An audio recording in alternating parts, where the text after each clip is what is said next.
kaparokya, sa tagal na nga po natin gumagawa ng video patungkol kay Mayor Vico Soto, ay ngayon lang po ulit natin siyang nakitang nagalit.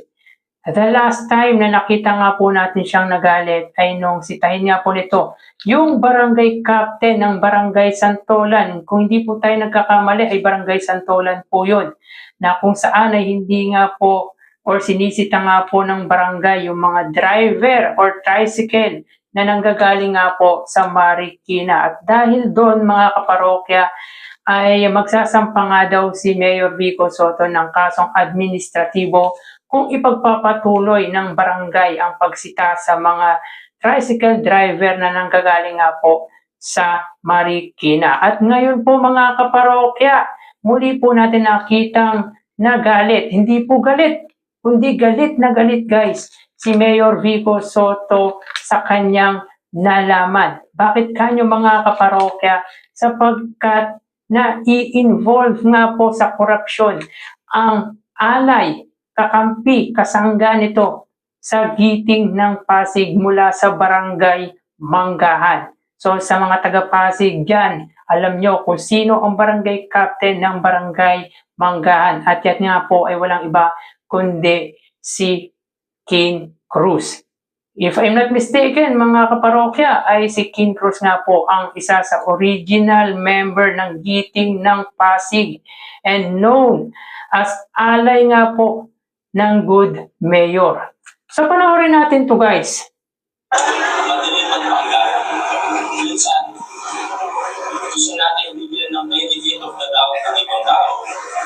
Gusto natin na just naman ang may karapatan malulungan sila sa atin, di ba? Kaya, ang ganahan, hindi tayo nakikinig sa chismis-chismis. Hindi tayo nakikinig sa sabi-sabi. Ngunit, kailangan tingnan natin kung ano ang katotohanan. Dahil kaya tayo nasa pwesto sa Pilipinas. Kaya ganito ang bansa natin. Dahil nakita ng mga proseso at mekanismo at mga institusyon natin para sa pananagalan. Ang nangyayari sa atin, pinapagalitaan tayo yung Ghost Project sa national media. Pinapagalitaan nakikita natin drug control scam, drug control scandal, trilyon na pupunta sa korupsyon. Pero pagkatapos natin magalit ng ilang araw, ilang buwan, ano nangyayari? Ang mas masakit pa, pagkakilala natin, yung kaibigan natin, nakatulong sa atin, ayaw natin dito. Ano nangyayari sa tayo pupunti? Nangyayari sa ating lipunan, sa ating gobyerno, lagi ay makakabigulan. Higit na lang muna ako. Magbubulag-bulagan na lang muna ako kasi tutulong sa akin yan eh. Sa tayo pupunti lang. Guys, pagtyagaan po natin panoorin dahil marami po tayong matututunan sa mga sinabi ni Mayor Vico Soto. Matama po ito sa ilang mga politiko na pinagtatakpan ang korupsyong ginagawa ng kanyang mga kasangga. Pero dito mga kaparokya, pinapakita lang po ni Mayor Vico Soto na very transparent na po siya. Wala po siyang kaibigan, walang kapatid, walang kasangga, or wala pong kapamilya. Basta pag gumawa ka nga po ng di ka nais-nais or labag nga po sa batas, ay dapat mong kaharapin ang consequences nito. So ipagpatuloy natin guys. Huwag natin isipin yung sarili lamang natin. Isipin natin ang kinabukasan ng Manggahan, kinabukasan ng Napilco, kinabukasan ng Pasig, kinabukasan ng Pilipinas ang pinag-uusapan natin. Kailangan maputol na yung masasamang kalakaran na alam naman natin ay dikat-dikaman ng nangyayari na nasyonal hanggang barangay. Kailangan maputol na gawin natin ang lahat ng nangyayari. Ganito sa puntong ngayon, sa puntong ito, sa kasaysayan natin, marami sa atin ay napaka-frustrated. Lalo na yung mga mahilig manood ng news. Very frustrating. At minsan powerless tayo, minsan tutulong na tayo magawa. Kahit ako na mayor, kahit ako na sabihin ko ganyan. Minsan, hindi naman ako magawa. pwede magsalita sa publiko kung wala akong ebidensya. Sa mga ibang nakapanood natin, ano po yun? Nakita niyo naman, pag nilalang ako, magsasalita ako. So patama yan guys sa mga nagsasabing mga diskaya lamang po ang kayang labanan ni Mayor Vico Soto. So dito tama naman po talaga si Mayor Vico Soto. Magsasalita ka sa taong knowledgeable ka. Siyempre hindi ka po magsasalita sa mga taong wala ka namang kinalaman. Of course, sino ba naman tanga ang magsasalita or magsasabi ng mga bagay-bagay na wala naman po siyang kinalaman, wala po siyang kaalam-alam. Tulad mga pinagsasabi nga po ng mga DDS supporters na tanging ang mga diskaya lamang po ang kayang labanan ni Mayor Vico Soto. So yan po mga kaparokya, sinagot na nga po ni Mayor Vico Soto ang mga taong nagsasabi na ang mga diskaya lamang po ang kayang labanan ni Mayor Vico Soto. So pagpatuloy natin itong mga kaparokya. Nakakatakot kahit malalaking nababangga natin minsan, hindi tayo nagpapahinga. Pero kailangan alam ako. Kailangan may ebidensya ako. Ilang-isip po tayo. Hindi tayo pwedeng makakusala. Ay, ulitin ko po kung bakit ako nahuli dahil kumuha po ako ng mga ilan lang po ito ang dokumento ko po sa opisina. Ito guys, yung sinasabi kong korupsyon na nai-involve nga po ang Barangay Manggahan, na kung saan ang barangay captain nga po dito ay ang kasangga nga po ni Mayor Vico Soto na si Kin Cruz, na isa nga po sa original member ng Giting ng Pasig. Of course mga kaparokya, ito po ay nasa under investigation pa lamang. Hindi pa po pwedeng sabihin na guilty na po kagad si Kin Cruz patungkol nga po sa korupsyon na nasasangkot or kinasasangkutan niya po ng Barangay Manggahan. So tuloy natin. Sa Barangay Manggahan, siguro matuod na nakakilaki na yung nakalam natin na ebidensya. Itinalunod ko po nyo. Hindi ko sinatutuwa. Marami sa involved. Kaibigan ko. Pwede lang, sana hindi ko na lang nakita. May kaso ito na doon. Tayo pwede lang pula-pulaga. At kaya ako po gustong panggitin ay umaga na ito. Ito na yung pagkakataon. Dalawang bagay po. Una, kung ang bahay niyo po na nakawan, ang pulis ay nahanap na suspect. Hindi pa gusto kalaman kung sino yung suspect, kung ano yung nangyari, kung ano yung nasa investigation. Siyempre, karapatan niyo pong malaman yun. Ang pinag-usapan natin dito, pera ng taong bayan, karapatan ng taong bayan, lalo na lahat ng taxpayers, na malaman ano ba ang nangyayari. Nasa na ba tayo sa proseso? Opo, benefit in the doubt. 80% until proven guilty, susunod tayo sa tamang proseso. Hindi natin mamadaliin. Walang tinulungan ang proseso na mangyayari. Hindi na ng ebidensya. Ano ang nasa batas, administrative case, civil case, criminal case, kung naasan sa batas, nagpin tayo susunod dito. Walang shortcut. Ang problema lang, marami nang nagtatanong. Sige, yung suspension po tayo ilabas. Marami nagtatanong. Hindi po ako magsasalita ngayon. Ayoko naman sana eh. Kaso lang, hindi po ako magsalita ngayon. Yung chismis nanganganak eh. Hindi pa ako kayo nalabas. Kaya, unahan ko lang, tututin na po natin yung chismis. Tututin na po natin yung iba't-ibang kwento ito na baka manganak. Baka iba-iba na. Pagdating sa ibang bahagi ng Manggahan at ibang bahagi ng Lungsod natin, baka natin yung perceptive na yung kwento. Kaya mabuti na po, nasa video ko, sigurado may magpo-post nito, narinig nyo ng nagkaharap tayo, yung gawin to, may matitinding aligasyon ng korupsyon sa inyong barangay. Ito po, Bumili ng disbursement voucher ako. Ito po.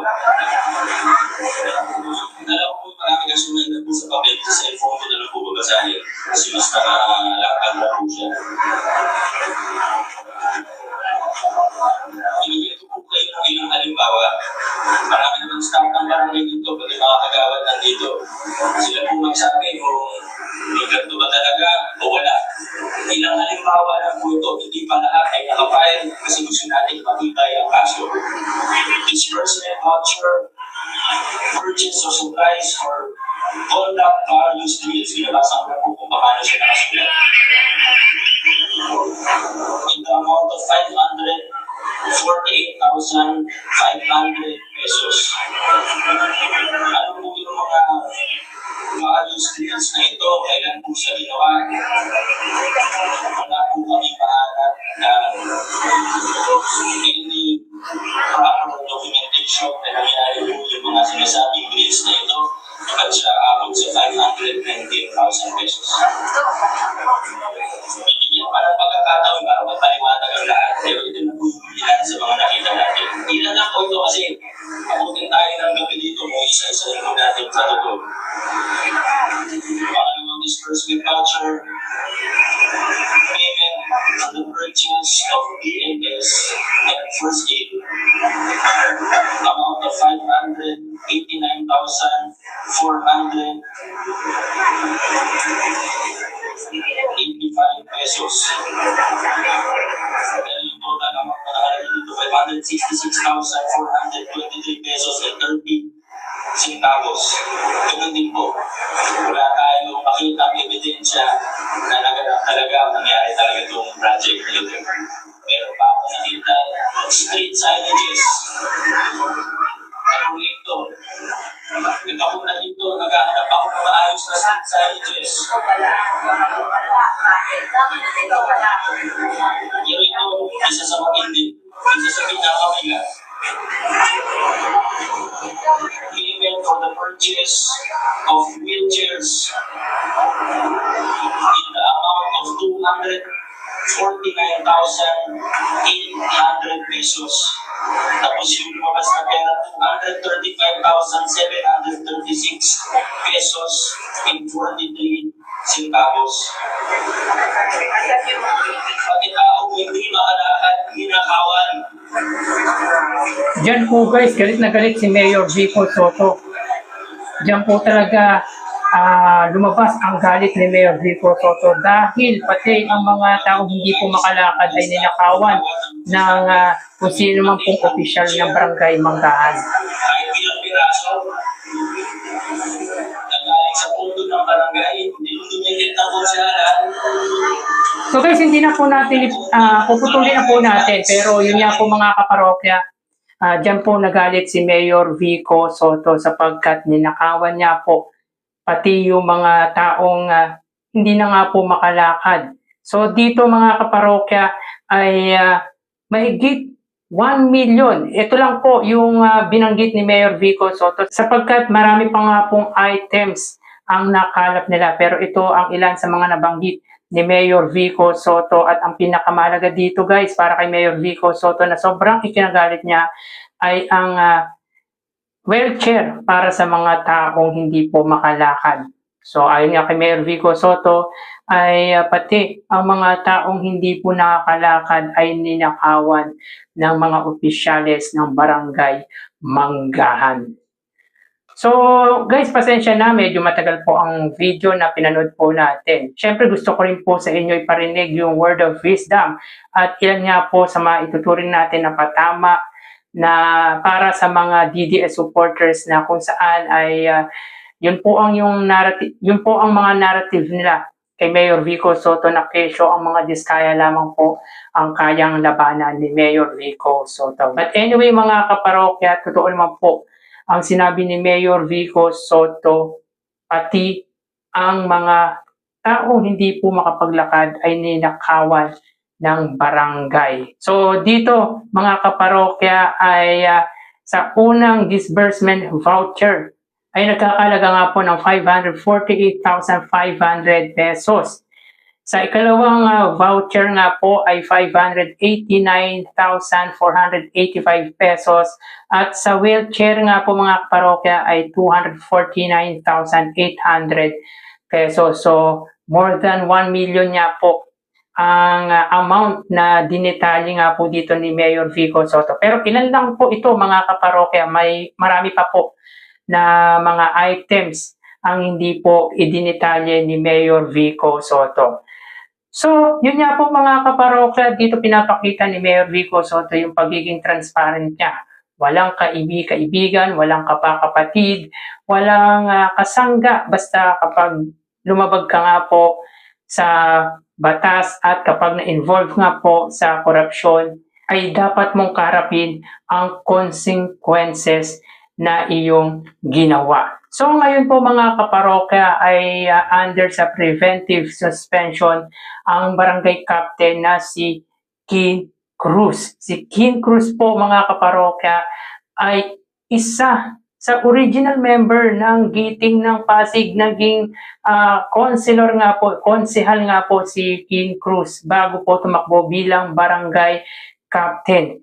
So grabe mga kaparokya, akala nito porkit kasangga niya si Mayor Vico Soto ay madali lang po siyang makakapagawa ng korupsyon. Again mga kaparokya, hindi pa naman po ito final. Kumbaga kailangan po munang dumaan sa due process ni Barangay Captain Kin Cruz na maituturing po natin na kasangga nga po ni Mayor Vico Soto, dahilan kung bakit ganyan nga po kalungkot, and at the same time galit na galit at very upset si Mayor Vico Soto dahil kaibigan at halos lahat ng nasasangkot nga po ay kaibigan ni Mayor Vico Soto. At kung ako man po mga kaparokya ang nasa kalagayan ni Mayor Vico Soto, ay magagalit din po ako sapagkat malapit po sa akin yung taong gumawa ng korupsyon na kung saan ninakawan po nito ang kanyang constituent. Lalo na po ang mga disabled or yung mga tao nga pong hindi nakapaglakad na nangangailangan nga po ng wheelchair.